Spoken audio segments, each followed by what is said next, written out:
When Marcus Reynolds walked into Manhattan's most exclusive charity gala with his Instagram model Fiancée, he thought he owned the night. Then his pregnant ex-wife entered on the arm of the city's most mysterious billionaire, and everything changed. What Marcus didn't know was that his discarded wife had discovered his darkest secrets, and she wasn't just seeking revenge, she was seeking justice. This is the story of how a woman who lost everything became the architect of the most spectacular downfall in New York's elite circles. If you love stories about resilience, justice, and the ultimate comeback, smash that like button and subscribe, because this 60-minute journey will leave you speechless. Let's dive in.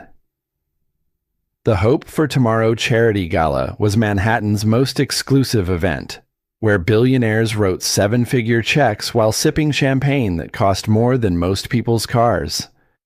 Tonight, however, the usual backdrop of wealth and power would witness something far more dramatic than any donation announcement. Marcus Reynolds stood near the center of the gilded ballroom, his arm wrapped possessively around Victoria Sterling. At 35, Marcus had built his crypto empire from nothing, and tonight he planned to cement his status among New York's elite. Victoria, stunning in gold sequins, was his trophy, 24 years old, 5 million Instagram followers, and exactly the kind of woman who looked perfect in photographs. The cameras loved them. Marcus had made sure of that, tipping off every society photographer in the city. This was supposed to be their night, their grand announcement. Victoria's engagement ring, a 10-carat diamond that cost more than most people's houses, caught the light as she posed for another selfie. Then the ballroom doors opened. A hush fell over the crowd as Sarah Collins entered, and every head turned to stare. 6 months pregnant. She moved with quiet confidence, her hand resting protectively on her growing belly. But what sent shockwaves through the room wasn't Sarah's presence. It was the man beside her. James Morrison, known as Hawk to his friends, was a ghost in Manhattan society. The billionaire defense contractor rarely appeared at public events, preferring to work in shadows. When he did emerge, it was always for something important. Tonight, he'd emerged for Sarah. Marcus felt his throat go dry. Victoria's smile faltered as she recognized the woman who was supposed to be broken, defeated, forgotten. Instead, Sarah looked radiant in midnight blue silk, her pregnancy making her appear not vulnerable, but powerful, like a queen carrying the future. The whispers started immediately. Phone cameras turned from Marcus and Victoria to capture this unexpected entrance. Social media notifications began pinging as the news spread. Sarah Collins, Marcus Reynolds' discarded ex-wife, had just walked into Manhattan's most exclusive gala with the city's most mysterious billionaire. Victoria gripped Marcus's arm tighter, her perfectly manicured nails digging into his expensive tuxedo. This wasn't supposed to happen. Sarah was supposed to be in some cheap apartment, working some dead-end job, crying over what she'd lost. She wasn't supposed to be here, glowing with confidence and success, making Victoria look desperate and overdressed by comparison. Sarah met Marcus's gaze across the room, and for just a moment, something passed between them. Not love, not even hatred, but acknowledgement. She'd survived what he'd done to her. More than survived, she'd thrived. Hawk leaned down to whisper something in Sarah's ear, and she laughed, a genuine sound of joy that carried across the ballroom. It was the kind of laugh Sarah used to share with Marcus, back when he was nobody special and she was the only person who believed in him. Now Marcus was somebody, and Sarah was somebody else entirely, someone he no longer recognized, someone he'd underestimated completely. The evening had barely begun, but already Marcus knew his carefully orchestrated plans were crumbling. The cameras that were supposed to capture his triumph were now documenting his past, walking back into his life, pregnant and powerful, with the one man in New York he couldn't compete with. Victoria tried to regain control, pulling Marcus toward a group of investors for photos, but the damage was done. The story of the night was no longer Marcus Reynolds and his influencer fiancée. It was Sarah Collins and her mysterious billionaire, and everyone in the room knew it. As Sarah and Hawk moved through the crowd, greeting people with ease and grace, Marcus realized something that made his blood run cold. This wasn't coincidence. Sarah's appearance tonight, with Hawk Morrison no less, was calculated, strategic, and perfectly timed. His ex-wife, the woman he dismissed as weak and ordinary, had just declared war, and she'd chosen her battlefield wisely. 6 months before the gala that would change everything. Sarah Collins believed she was living a fairy tale. The penthouse apartment overlooking Central Park, the closet full of designer clothes she never asked for, the credit cards with no limits. It all seemed like a dream come true for a girl from Ohio who'd spent 4 years in military logistics before meeting Marcus. Marcus had been different then, hungry and brilliant, working 18-hour days to build his cryptocurrency platform. Sarah had managed his schedule, handled his investors, and been his anchor when the pressure threatened to break him. She'd believed they were partners building something together. That Tuesday evening, Sarah had planned everything perfectly. Marcus's favorite meal was warming in the oven, candles were lit throughout the apartment, and she'd even bought champagne to celebrate the news she'd been dying to share for 3 days. The pregnancy test results tucked in her purse would make all their dreams complete. She heard Marcus's key in the lock at 7:30, earlier than usual, and felt a flutter of excitement. Maybe tonight would be the beginning of their new chapter as a family. But Marcus didn't walk through the door alone. Victoria Sterling sauntered in first, her blonde hair catching the candlelight, wearing Sarah's silk robe, the one Marcus had given Sarah for their first anniversary. Victoria looked around the apartment like she owned it, which Sarah would soon learn. She basically did. "Oh," Victoria said, not sounding surprised at all. "You're home early." Sarah stood frozen in the doorway to the kitchen, still wearing her apron, still holding the wooden spoon she'd been using to stir the sauce. "Marcus," she whispered. Marcus followed Victoria inside, loosening his tie with the casual indifference of a man who'd already moved on. He didn't meet Sarah's eyes when he spoke. "We need to talk," he said. But Victoria spoke first, settling onto the couch like she lived there. "Actually, I think we're past talking. Marcus told me you two have been having problems for months." "Problems?" Sarah's voice came out smaller than she intended. "Marcus, what is she talking about? What problems?" That's when Marcus finally looked at her, and Sarah saw something in his eyes she'd never seen before. Not anger, not even guilt, but cold indifference. Like she was a problem to be solved rather than the woman who'd stood by him through everything. "You don't understand my world anymore, Sarah," Marcus said. "You never did. I need someone who gets the pressure, the lifestyle, the expectations." Victoria smiled from the couch, pulling out her phone to start recording. "Sorry, babe, but this is going to make amazing content. Real-life drama, you know." Sarah felt the world tilt beneath her feet. "You're filming this 24/7 documentation of my life," Victoria replied cheerfully. "My followers eat this stuff up. The girlfriend upgrade story is going to be huge." That's when Sarah understood. This wasn't just betrayal, it was entertainment. Her marriage, her life, her heart breaking in real time was content for Victoria's social media empire. Marcus walked to the bar and poured himself a scotch, not offering one to Sarah. "I've already talked to my lawyers about the divorce. The prenup you signed covers everything pretty clearly." Sarah's hand instinctively went to her belly, protecting the secret growing there. "Marcus, please, can we talk alone?" "There's nothing to talk about," he said. "Victoria and I are getting married. You have 2 weeks to find somewhere else to live." Victoria stretched luxuriously on the couch, making sure her phone captured every angle. "Don't worry, Sarah. I'm sure you'll find someone eventually. Maybe someone more on your level. Like a teacher or something normal."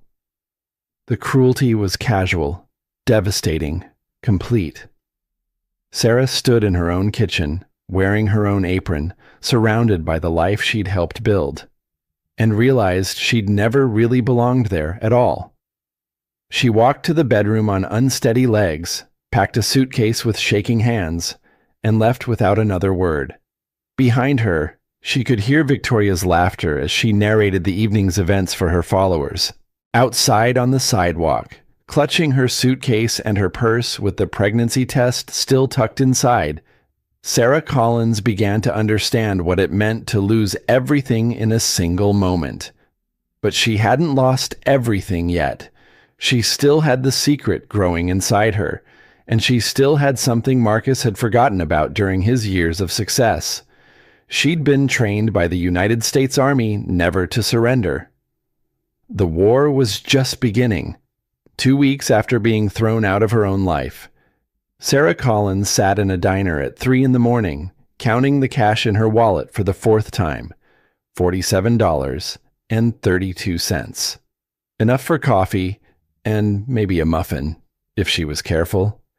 The prenup Marcus's lawyers had reminded her about was ironclad. 5 years of marriage, and she was entitled to exactly nothing except what she'd brought into the relationship, which was essentially her clothes and her car. A 10-year-old Honda Civic that now doubled as her bedroom. The pregnancy symptoms were getting worse. Morning sickness that lasted all day, exhaustion so complete she could barely think straight, and the constant fear that stress would hurt the baby. She'd found a job at a veterans nonprofit organization, but the pay barely covered food, let alone rent in New York City. The media attention had been swift and brutal. Marcus and Victoria's engagement announcement came with carefully planted stories about the bitter ex-wife who couldn't handle success. Victoria's followers had found Sarah's social media accounts and flooded them with cruel comments until Sarah finally deleted everything. Sarah stared at her reflection in the diner's window and barely recognized herself. Dark circles under her eyes, clothes that hung loose everywhere except her growing belly, hair that hadn't seen a decent salon in months. She looked exactly like what the tabloids called her, a woman who'd lost everything. Her phone buzzed with another unknown number. Reporters had been calling for weeks, wanting statements about Marcus and Victoria's whirlwind romance. Sarah let it go to voicemail like all the others. But when she played the message back, the voice wasn't a reporter. "Mrs. Collins, this is Rebecca Martinez from the Morrison Foundation. Mr. James Morrison would like to discuss a potential partnership with your organization. If you're available tomorrow at 10, we'd like to invite you to his office." Sarah stared at the phone. The Morrison Foundation was one of the largest philanthropic organizations in the country.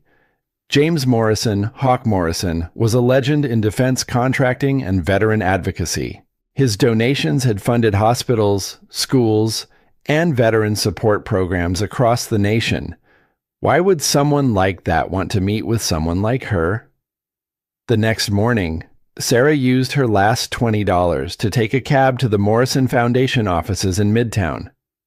The building was sleek glass and steel, the kind of place where serious money got distributed to serious causes. Rebecca Martinez, Morrison's assistant, led Sarah through hallways lined with photographs of schools in rural communities, medical facilities in war zones, and veterans receiving prosthetic limbs. The Morrison Foundation didn't just write checks, they changed lives.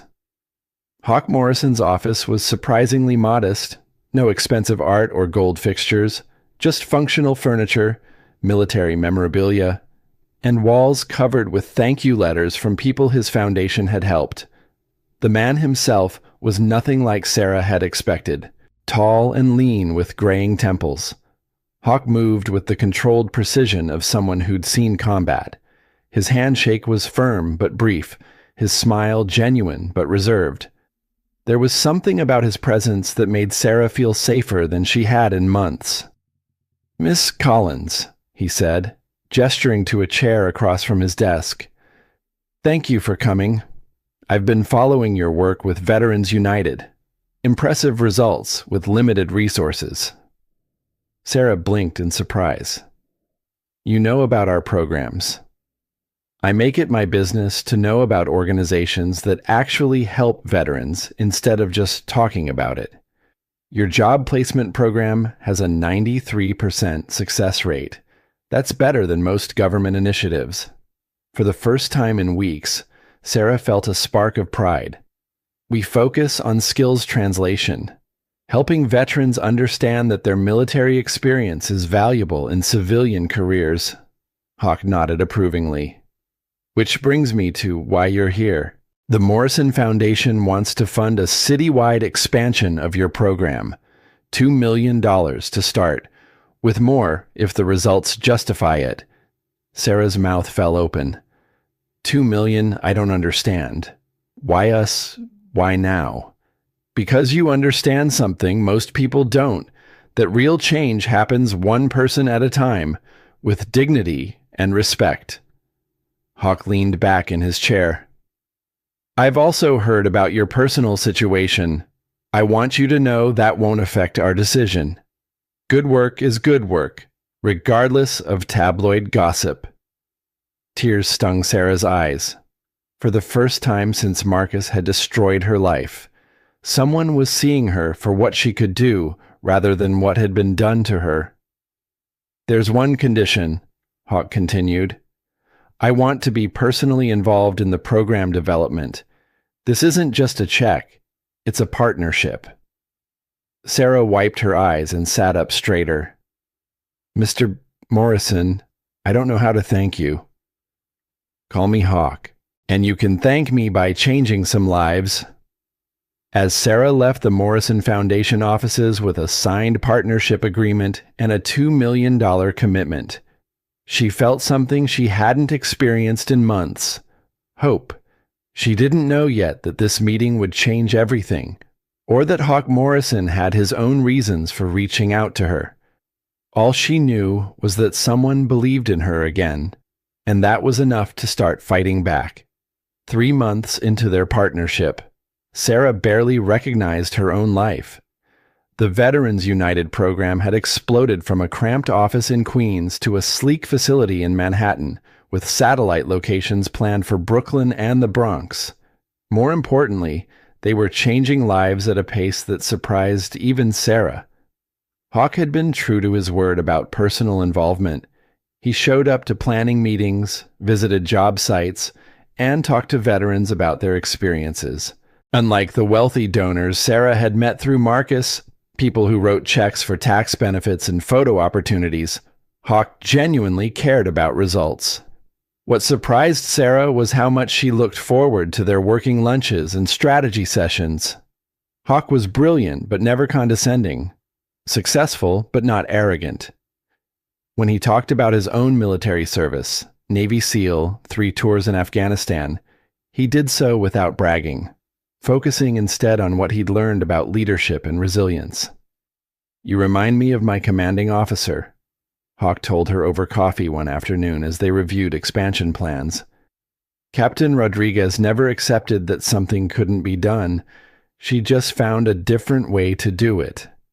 Sarah smiled, feeling her cheeks warm at the compliment. At 5 months pregnant, she was finally starting to feel like herself again, confident, capable, ready to take on the world. High praise from someone who's accomplished what you have. "What I've accomplished is making money," Hawk said quietly. "What you're accomplishing is making a difference. There's a distinction." Their relationship had remained strictly professional, But Sarah couldn't deny the connection she felt. Hawk treated her like an equal partner, sought her opinions on foundation business beyond their program, and somehow made her feel brilliant and capable instead of broken and discarded. The media had taken notice too. Articles in the New York Times and Wall Street Journal highlighted the Veterans United success story, with photographs of Sarah leading tours through their facilities. The narrative was shifting from bitter ex-wife to rising nonprofit star. Marcus had noticed the coverage. He'd started texting her, casual messages that tried to sound friendly, but felt desperate. Saw the article in the Times. Proud of you. Coffee sometime, miss talking to you. Hope you're taking care of yourself. Sarah deleted every message without responding. Victoria had noticed too, and her social media posts had taken on a sharper edge. Subtle digs about desperate women using their situations for attention and fake feminists who need men to succeed. The comments were vague enough to maintain plausible deniability, but obvious enough that Sarah's friends started sending her screenshots. Sarah was learning to ignore the noise and focus on the work. Today's victory was particularly sweet. They'd just placed their 500th veteran in a permanent job, a milestone that meant 500 families had steady income and health insurance. We should celebrate, Hawk said as they reviewed the latest placement statistics in Sarah's office. Pizza party for the staff, Sarah suggested, but Hawk shook his head. I was thinking dinner, somewhere nice, just the two of us. He paused, seeming to choose his words carefully. Sarah, I hope you know this partnership means more to me than just the foundation work.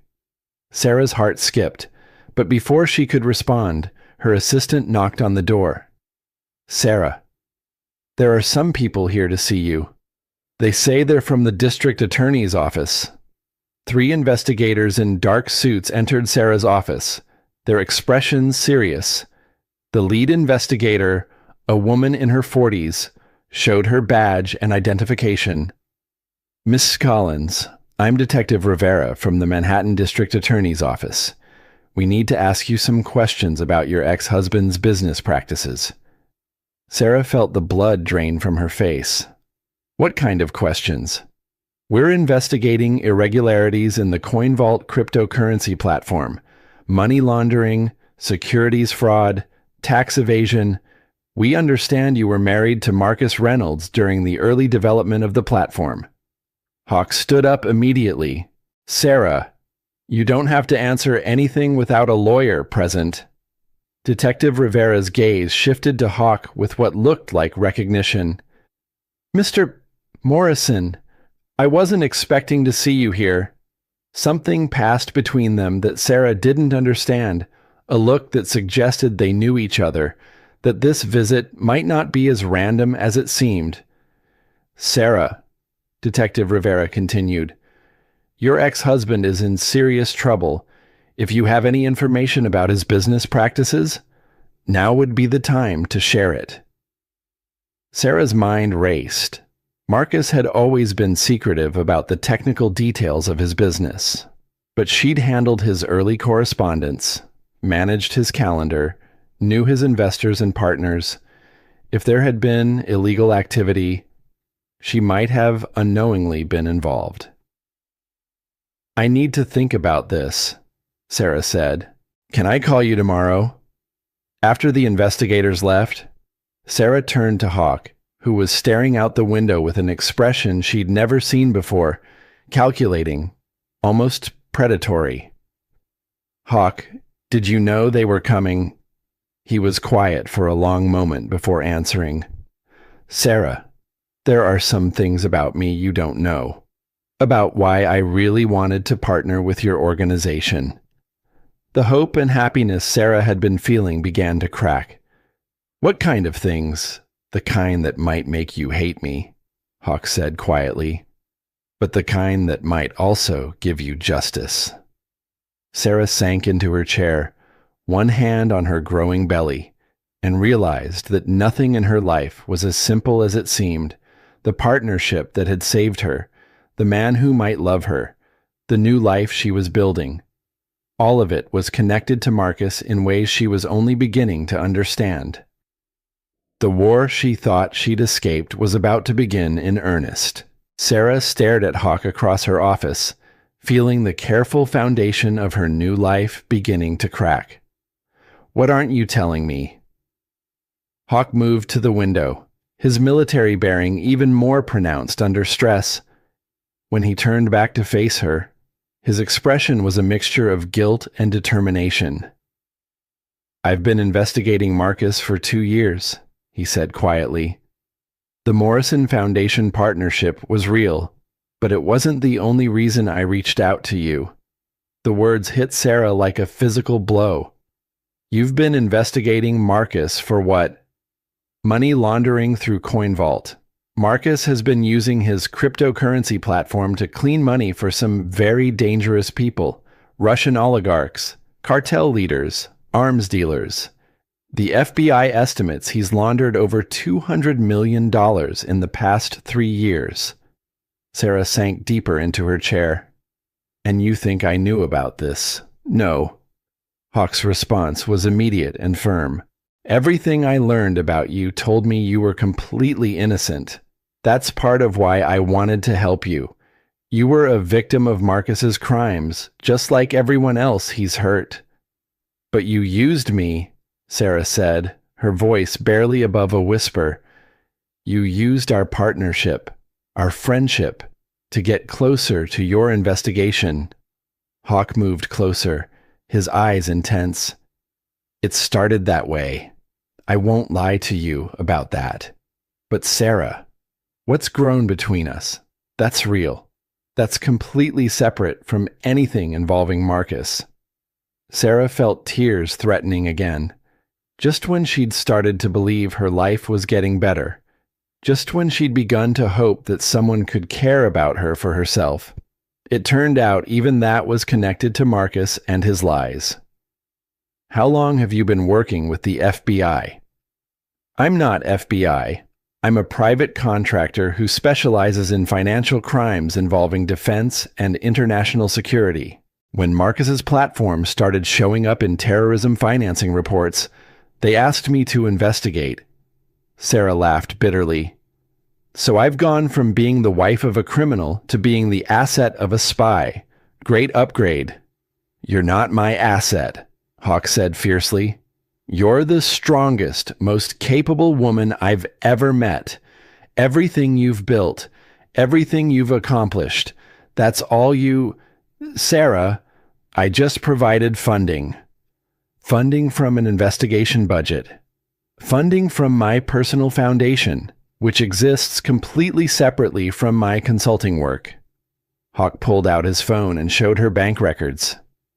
"Every penny came from Morrison Foundation accounts that have nothing to do with law enforcement." Sarah studied the documents, her analytical mind working through the implications. "The investigators who came here today, they know about your involvement. Detective Rivera is the lead prosecutor on the case.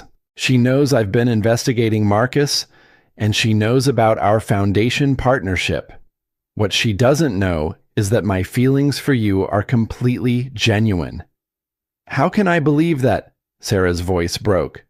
"How can I believe anything you've told me? Maybe this baby is just convenient cover for your investigation. Maybe—" "Stop." Hawk's voice was sharp enough to cut through her spiral. "Sarah Collins, you are the most extraordinary woman I've ever known.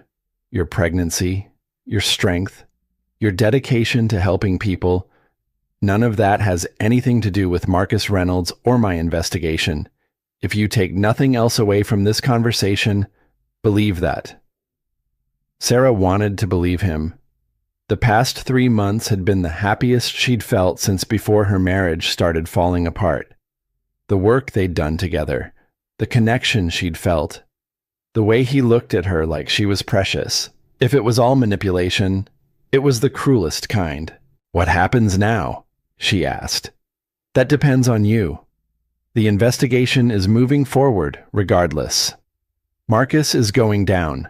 The evidence is overwhelming.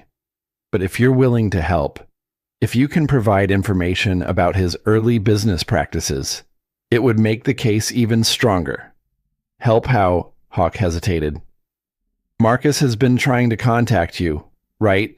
The investigators want to know if you'd be willing to meet with him while wearing a recording device."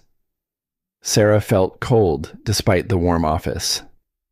"You want me to spy on my ex-husband while I'm pregnant with his baby.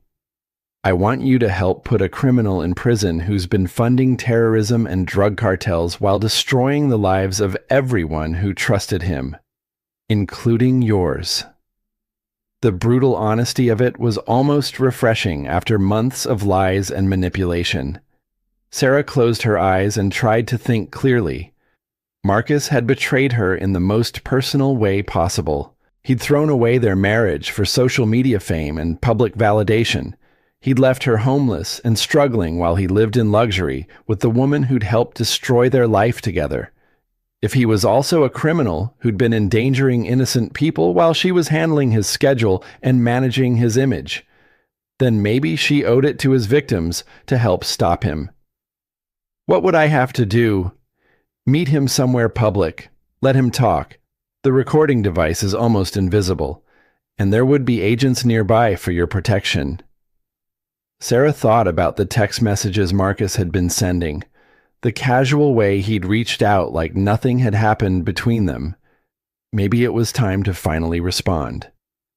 "If I do this," she said slowly, "I need to know that you're telling me the truth about everything, about the investigation, about the foundation, about your feelings.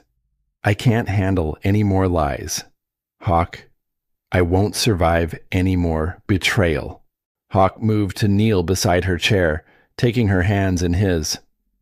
"Sarah, I swear on my military service and my honor as a man, everything I've told you about my feelings is true. I'm in love with you, not because of Marcus, not because of any investigation, but because you're brilliant and strong and kind, and being around you makes me want to be better than I am." Sarah looked into his eyes and saw something she'd never seen in Marcus's: complete honesty, even when that honesty was painful. "Okay," she said quietly. "I'll help you catch him." 2 days later, Sarah sat in a coffee shop in Soho, wearing a wire so sophisticated it looked like a designer button on her maternity dress. 3 FBI agents were positioned around the cafe, disguised as customers reading newspapers and typing on laptops. Hawk was across the street in a surveillance van, listening to every word. Marcus arrived 15 minutes late, which was typical. He looked good, expensive haircut, designer suit, the kind of confident swagger that came with believing you were untouchable. He'd always carried himself like the most important person in any room, and apparently impending federal charges hadn't changed that. "Sarah," he said, sliding into the chair across from her with a smile that once would have melted her heart. "You look amazing. Pregnancy suits you." "Thank you," Sarah replied carefully. The FBI had coached her to let Marcus lead the conversation, to seem receptive but not eager. Marcus ordered an elaborate coffee drink and spent several minutes talking about Victoria's latest social media campaign and his expanding business interests. To anyone listening, he sounded like a successful entrepreneur without a care in the world. "I've been thinking about us a lot lately," Marcus said eventually. "About how things ended. I handled it badly. Sarah, I was selfish and cruel, and I'm sorry." Sarah felt a twist of old pain but pushed it aside. "Why are you apologizing now, Marcus?" "Because I miss you. Victoria she's exciting, but she's not you. She doesn't understand me the way you do. She doesn't care about the business, about building something meaningful." The irony was staggering. Marcus was lamenting that his influencer fiancée didn't care about his criminal enterprise the way his ex-wife had unknowingly supported it. "What is it you want from me?" Sarah asked. Marcus leaned forward, his voice dropping to what he probably thought was an intimate whisper. I want to make things right. I know I hurt you, but we were good together. Sarah, we understood each other. We built something amazing. We built something illegal. You mean... The words slipped out before Sarah could stop them. Marcus's eyes sharpened, and for a moment she saw a flash of something dangerous. What are you talking about? Sarah's heart was racing, but she forced herself to stay calm. Marcus, I'm not stupid. The late night calls, the mysterious investors, the cash payments you thought I didn't notice. I kept your books for 3 years. I know CoinVault wasn't just a cryptocurrency platform. Marcus was quiet for a long moment, studying her face. When he spoke again, his tone was completely different, colder, more calculating. What exactly do you think you know? I know you were moving money for people who couldn't use traditional banking. I know some of your biggest investors weren't venture capitalists. And I know the FBI has been investigating you for months. Marcus's mask dropped completely. The charming, apologetic ex-husband disappeared, replaced by someone Sarah barely recognized. What have you told them? Nothing yet, Sarah said. But Marcus, they have enough evidence to destroy you. Money transfers, communication records, financial documents. They don't need me to make their case. Then why are you here? This was the moment the FBI had prepared her for. The moment when she would give Marcus a choice, cooperate with the investigation or go down with his criminal partners. Because I thought you might want a chance to save yourself, Sarah said. If you cooperate, if you help them understand how the money laundering worked, they might be willing to make a deal. Marcus laughed, a sound with no humor in it. A deal, Sarah. Do you have any idea who my business partners are? Do you understand what happens to people who cooperate with federal investigations? I understand what happens to people who fund terrorists and drug cartels, Sarah replied. I understand what happens to women who unknowingly help their husbands commit crimes. Marcus, I could go to prison too because of what you did. That seemed to get through to him. Marcus's expression softened slightly. Sarah, you were never in danger. Everything was compartmentalized. Your name isn't on any of the problematic accounts. How generous of you to keep your pregnant wife out of your criminal conspiracy. I was protecting you, Marcus said, just like I'm trying to protect you now. Sarah, if you're working with the FBI, you need to stop. These aren't people you can testify against and then go into witness protection.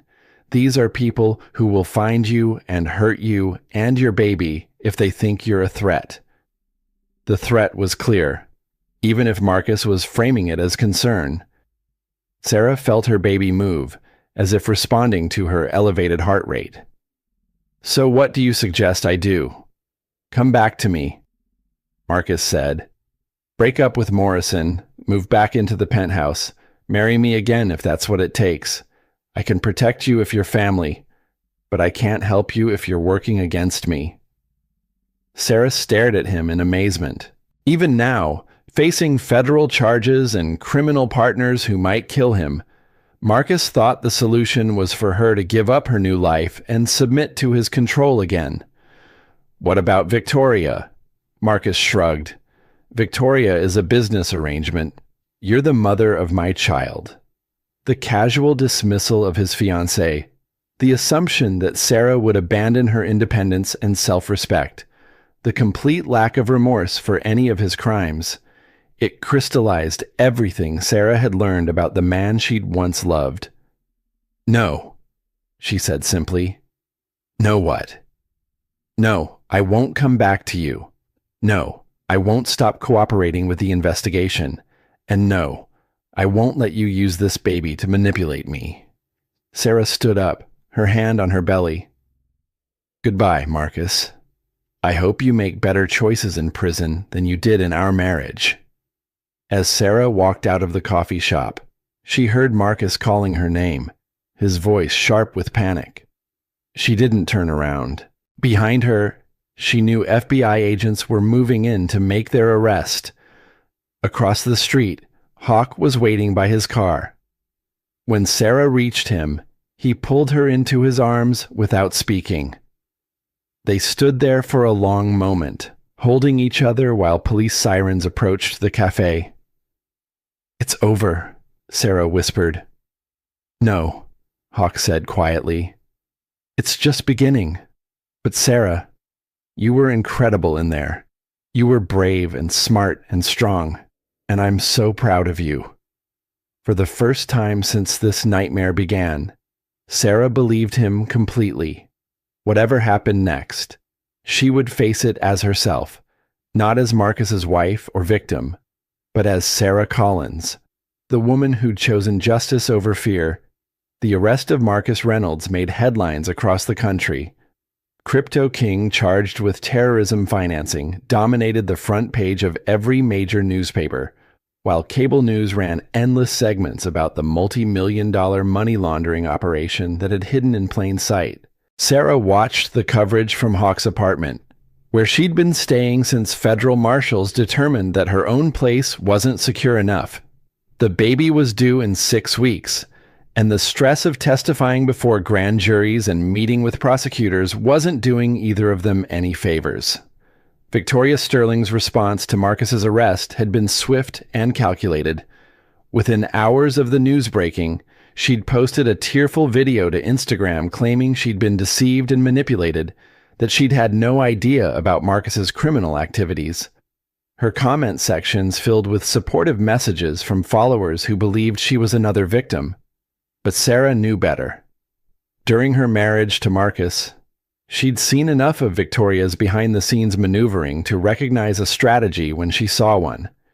Victoria wasn't just distancing herself from Marcus, she was positioning herself to profit from the scandal. The reality was confirmed when Detective Rivera called Sarah with an update on the investigation. "We've been monitoring Victoria Sterling's communications since the arrest," Rivera said over a secure phone line. "She's been in contact with several media outlets offering to sell her story. She's also been reaching out to Marcus's business associates, trying to negotiate some kind of ongoing relationship." Sarah felt a chill. "What kind of ongoing relationship?" "The kind where she helps them move their money to new platforms in exchange for a percentage of the profits. Ms. Sterling wasn't as innocent as she's claiming to be." This revelation shouldn't have surprised Sarah, but it did. Even after everything she'd learned about people's capacity for betrayal and self-interest, she'd still assumed that Victoria was simply a social climber who'd gotten in over her head. "Are you going to arrest her?" "We're building the case, but Sarah, this is why we're concerned about your security. Victoria knows you're cooperating with our investigation, and she's desperate to avoid prison. Desperate people make dangerous choices." After the call, Sarah found Hawk in his home office, reviewing security footage from the building's cameras. He'd been increasingly protective since Marcus's arrest, barely letting Sarah out of his sight. "Rivera thinks Victoria might try something," Sarah told him. Hawk's jaw tightened. "I know.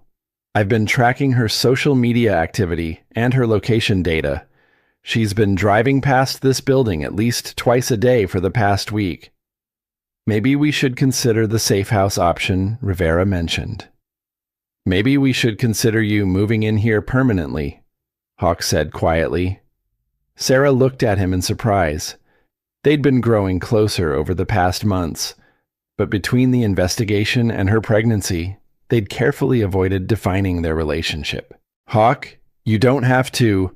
I'm not offering out of obligation," he interrupted. "Sarah, I love you.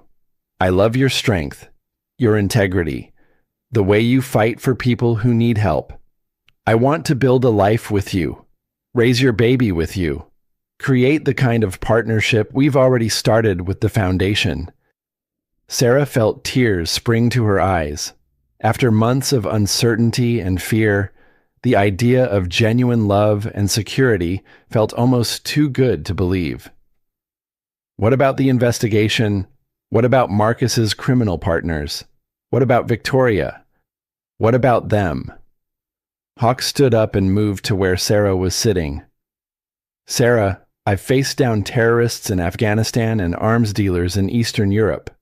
I'm not afraid of a crypto criminal and his influencer girlfriend, but I am afraid of losing you.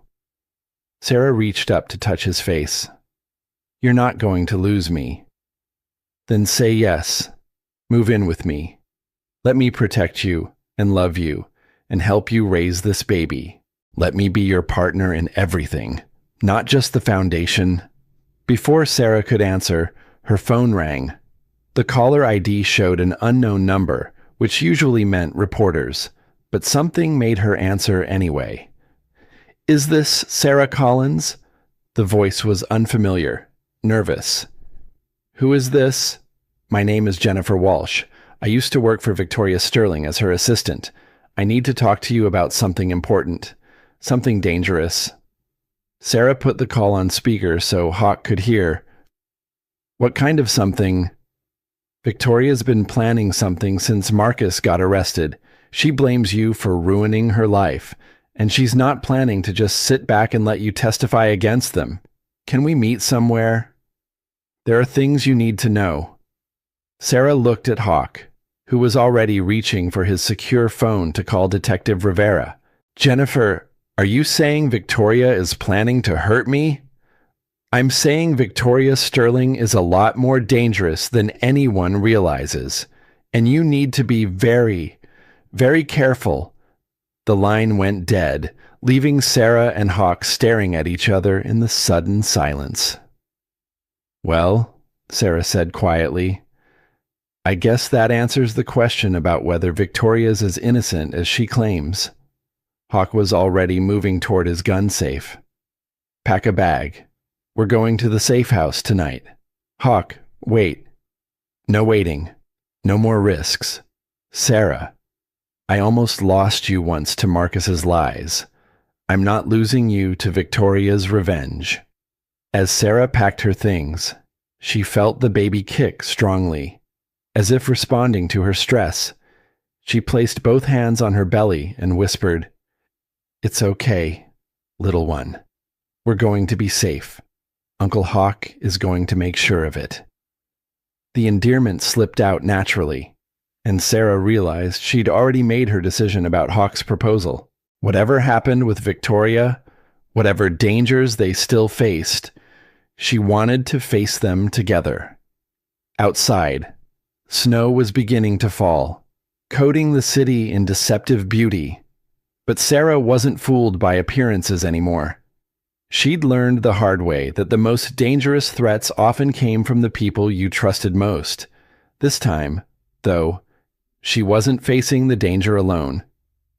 The safe house was a nondescript brownstone in Brooklyn, indistinguishable from dozens of others on the quiet residential street. Sarah had been there for 3 days, going stir-crazy with boredom and anxiety while federal agents worked to track down Victoria and assess the threat level.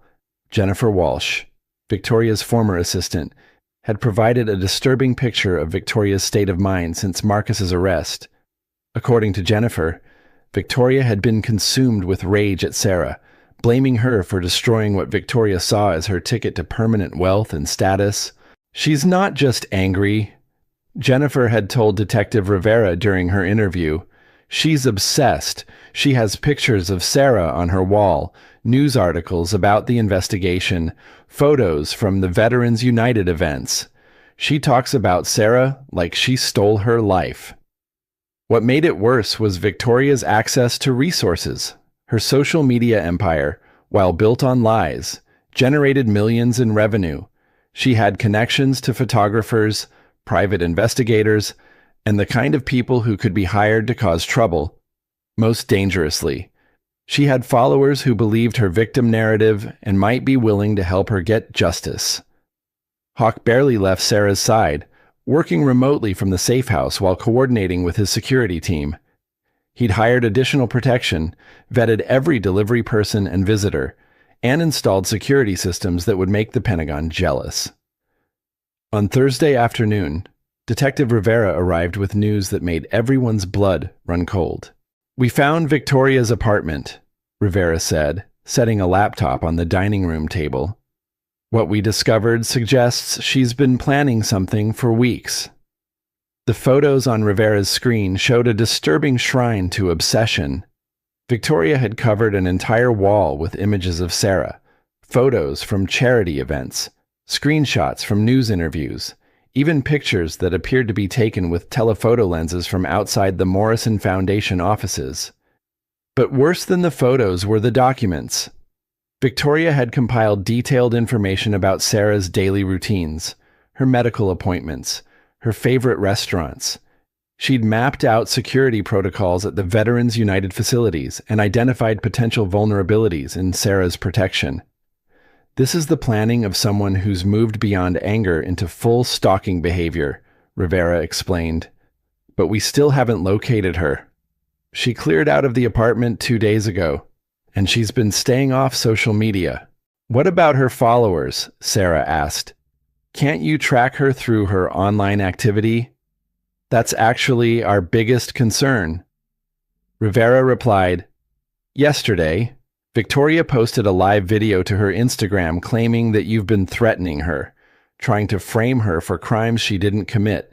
She's portraying herself as a victim of government overreach and you as a vindictive ex-wife trying to destroy innocent people."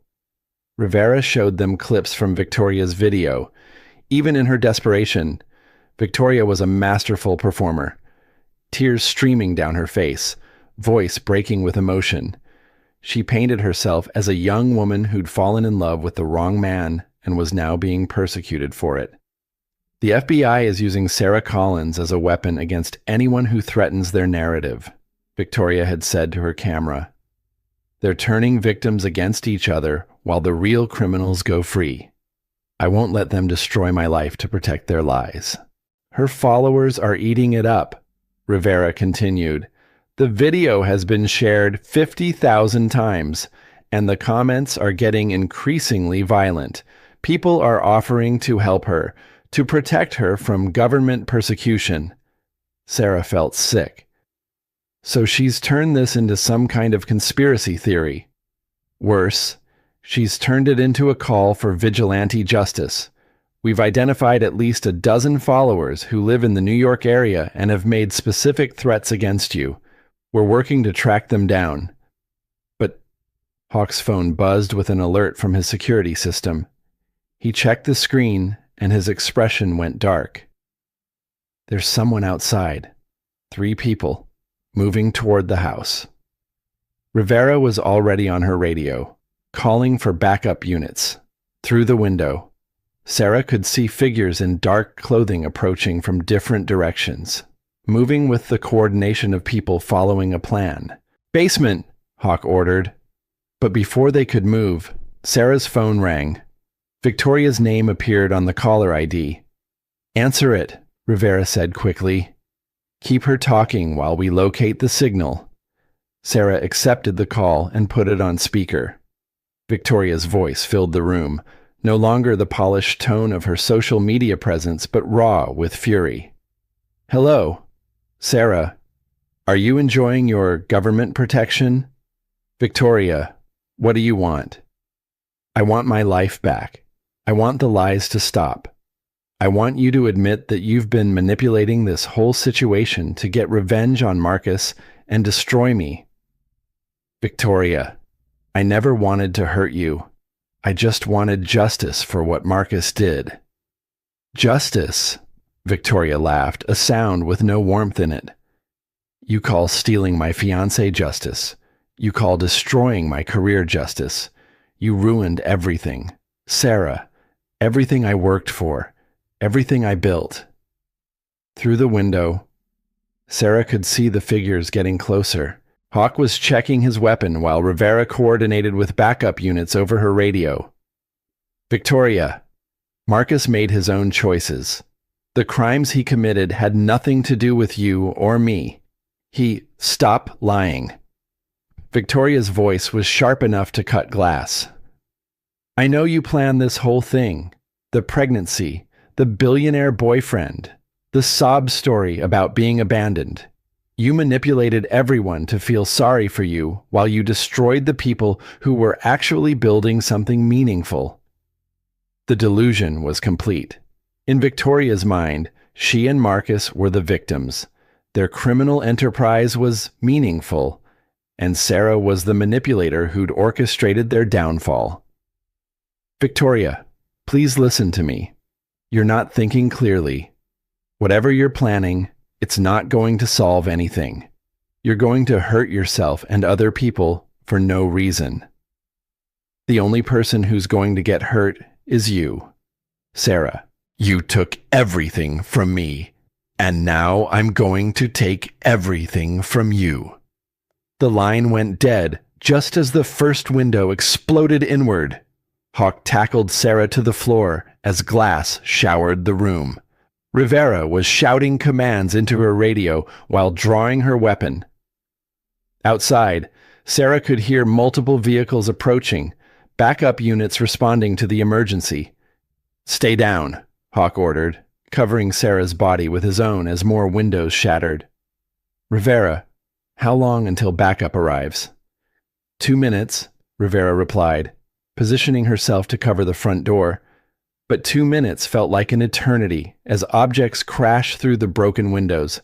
Not bullets, but rocks, bottles, and what looked like homemade explosive devices that filled the room with smoke and noise. Through the chaos, Sarah could hear voices shouting outside, Victoria's followers, recruited through social media to help her get justice against the woman they believed had wronged her. Sarah curled into herself, protecting her belly, and realized that Victoria's greatest weapon had always been her ability to make people believe her lies. Even now, facing federal charges and obvious mental breakdown, she'd convinced strangers to risk their own lives to hurt Sarah.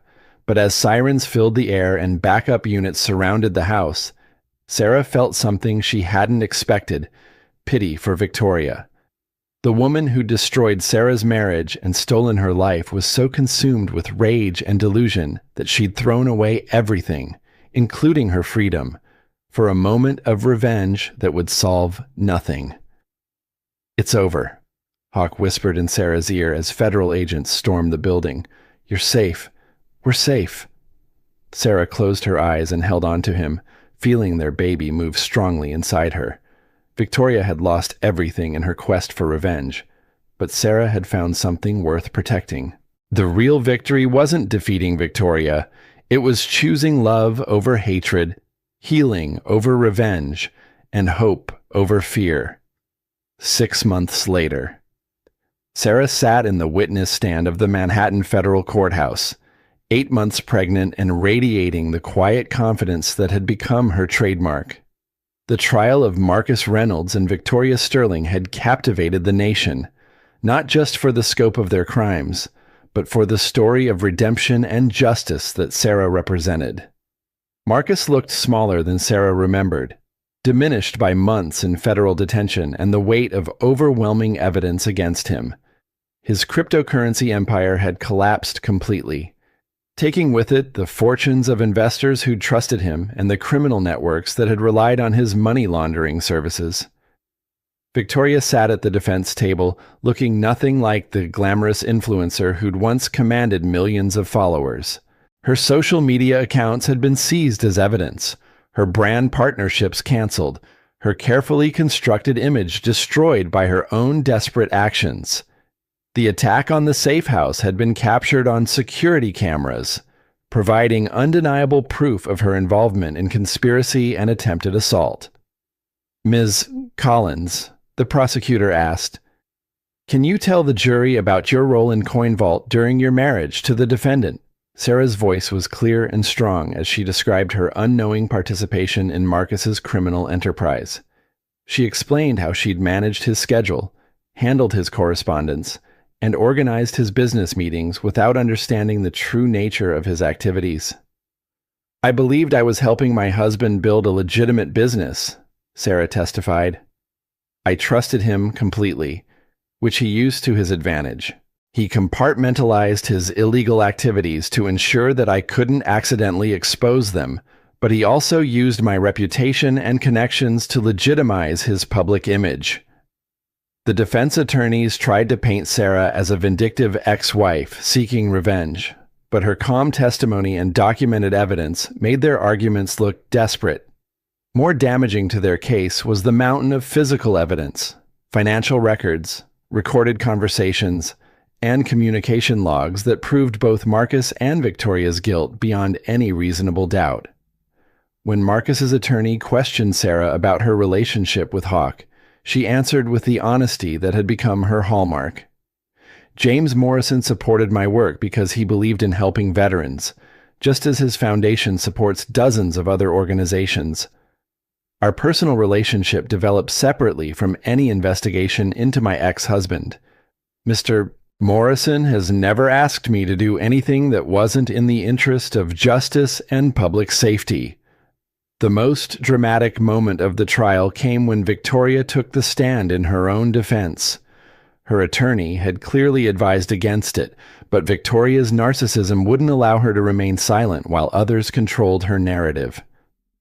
Sarah Collins orchestrated this entire persecution, Victoria declared, her voice rising with emotion.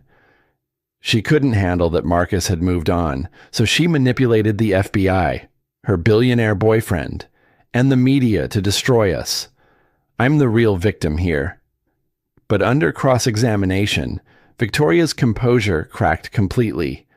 The prosecutor methodically presented evidence of her involvement in money laundering, her recruitment of followers for the safe house attack, and her attempts to profit from Marcus's criminal activities even after his arrest. Ms. Sterling, are you seriously asking this jury to believe that you had no knowledge of your fiancé's crimes despite living in his penthouse, wearing jewelry purchased with laundered money, and personally meeting with his criminal associates? Victoria's response was a rambling, contradictory mess that destroyed any remaining credibility she might have had. By the time she left the witness stand, even her own attorney looked defeated. The verdicts came after only 6 hours of jury deliberation. Marcus was found guilty on all counts: money laundering, securities fraud, tax evasion, and conspiracy to support terrorist organizations. Victoria was convicted of conspiracy, accessory charges, and assault related to the safe house attack. As the judge read the sentences, 25 years for Marcus, 15 for Victoria, Sarah felt something she hadn't expected: relief mixed with sadness. Justice had been served, but at a tremendous cost to everyone involved. After the trial, Sarah and Hawk stood on the courthouse steps, surrounded by reporters and supporters from Veterans United. Sarah's statement to the media was brief but powerful. Today's verdicts represent justice not just for me, but for everyone who was victimized by Marcus Reynolds and Victoria Sterling's criminal activities. The money they laundered funded terrorism and drug trafficking that hurt innocent people around the world. I'm grateful that our legal system held them accountable. A reporter shouted a question about her pregnancy and future plans. Sarah smiled, her hand on her belly. My daughter will be born into a world where her mother fought for what was right, even when it was difficult. That's the legacy I want to leave her, that you never give up on justice, truth, and protecting the people who need it most. That evening, Sarah went into labor. Emma Grace Morrison was born at sunrise on a clear October morning, weighing 7 pounds and 2 ounces. With her mother's determined chin and what would eventually be her father's intense eyes, she entered the world surrounded by love, security, and the promise of a life built on honesty and integrity. Hawk had been in the delivery room, holding Sarah's hand and whispering encouragement during the difficult hours of labor. When Emma finally arrived, he cried with relief and joy, cradling his new daughter like she was made of spun glass. She's perfect, he whispered to Sarah. Absolutely perfect. Sarah looked at her daughter and felt a completeness she'd never experienced before. This tiny person represented everything she'd fought for: hope, healing, and the chance to build something beautiful from the ashes of betrayal and loss. The adoption papers had been filed months earlier. Hawk would officially become Emma's father, giving her his name and all the protection that came with it. Marcus had signed away his parental rights from prison, seemingly eager to sever all connections to the life he'd destroyed. 3 days after Emma's birth, Sarah and Hawk were married in a simple ceremony at the hospital chapel. Sarah wore a flowing dress that accommodated her post-pregnancy body, and Hawk wore his dress military uniform. Emma slept peacefully in Sarah's arms throughout the brief service, occasionally making small sounds that made everyone smile. The media coverage of their wedding was overwhelmingly positive. The story of the betrayed wife who'd found love and justice resonated with millions of people, especially women who'd faced their own betrayals and setbacks. But more important than public approval was the life they were building together. The Morrison Foundation had expanded its veteran services nationwide, with Sarah leading the program development and implementation. Their success rate continued to exceed 90%, and they were helping thousands of veterans transition to civilian careers. Sarah had also started speaking publicly about financial abuse and the warning signs of criminal manipulation in relationships. Her talks were powerful and moving, helping other women recognize when they were being used and find the strength to seek help. Victoria Sterling's followers had largely abandoned her after the trial, moving on to new influencers and causes. A few diehard supporters continued to claim she'd been framed, but their voices were drowned out by overwhelming evidence of her guilt. Victoria herself had been transferred to a medium-security federal prison, where she would spend the next decade and a half. Marcus had been sent to a maximum security facility, where his computer skills and financial crimes background made him a target for both criminal organizations seeking revenge and federal agencies wanting information. His early appeals had been denied, and legal experts agreed he would likely serve his full sentence. On Emma's first birthday, Sarah received an unexpected letter. It was from Marcus, written from prison in the careful handwriting she remembered from their early relationship. Sarah, the letter read, I know I have no right to contact you, and I don't expect forgiveness or even a response. I just wanted you to know that seeing Emma's birth announcement made me realize what I threw away. Not just you, but the chance to be a real father, a real husband, a real man. I chose fame and money and validation from strangers over the love of the only person who ever truly believed in me. I destroyed everything good in my life for things that turned out to be worthless. I'm glad you found happiness with Morrison. I'm glad Emma will have a father who deserves her. And I'm glad you became the strong, successful woman you were always meant to be, even though I tried to keep you from it. I don't expect forgiveness, but I needed you to know that I recognize what I lost. Take care of yourself and Emma. You both deserve every happiness. Marcus. Sarah read the letter twice, then showed it to Hawk. They talked about it that evening while Emma played on the floor between them, babbling happily and reaching for her toys. Do you think he means it? Hawk asked. I think prison has given him time to understand what he threw away, Sarah replied. But Marcus always was good at saying what he thought people wanted to hear. The real test would be what he does when he gets out. He won't be getting out for a very long time. Sarah nodded, watching Emma grab for a stuffed elephant that was just out of reach. Good.